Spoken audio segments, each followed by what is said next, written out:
Hello Chinmay भैया low low 500 रुपए रखो, तुमको मालूम है किसको वोट देना है। ठीक है चलो, हमारा नेता कैसा हो? ठीक है 500 रुपए। अरे नेताजी पैशाची काही गरज नाही, वोट तुम्हालाच द्यायचा आहे। फक्त कसं आहे, वय झाल्यामुळे आता विटा नेता येत नाही, गद्याची गरज होती, एक गदा घेऊन द्या तुम्ही। गदा पाहिजे? हो 10 मिनिटं थांब, चला रे। हमारा नेता हो चिन्मय भैया जैसा हो। नमस्कार नेताजी। नमस्कार नमस्कार। एखादा गदा दाखवा चांगला वाला। गदा भेटून जाईल ना, 80,000 फक्त। 80,000? नाही नाही, एवढा माग नको। एक काम करा, लंगडा लुला असेल तरी बी चालत। भेटून जाईल ना, 40,000 भेटून जाईल। 40,000? ठीक आहे सांगतो तुम्हाला, चला रे। नमस्कार नेताजी। नमस्कार नमस्कार। हे 1000 रुपये घे आणि मलेच वोट दे। काऊन गदा नाही भेटला का नेताजी? अरे 80,000 40,000 म्हणून राहिला तू। एक काम कर, 1000 रुपये घे आणि मलेच वोट दे। म्हणजे नेताजी आमची गद्यापेक्षा कमी किंमत लावली तुम्ही ना?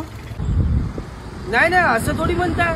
अरे तो गद्याची किंमत जास्त ना आमची किंमत कमी, त्यानंतर वस्तीत दिसले तर। नमस्कार मतदार बंधू आणि भगिनींनो, स्वतःची किंमत गद्यापेक्षा कमी समजू नका।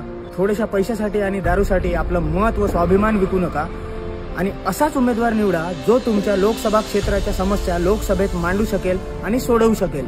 आणि ही रील अशा लोकांना शेअर करा ज्यांची किंमत गद्यापेक्षा कमी आहे।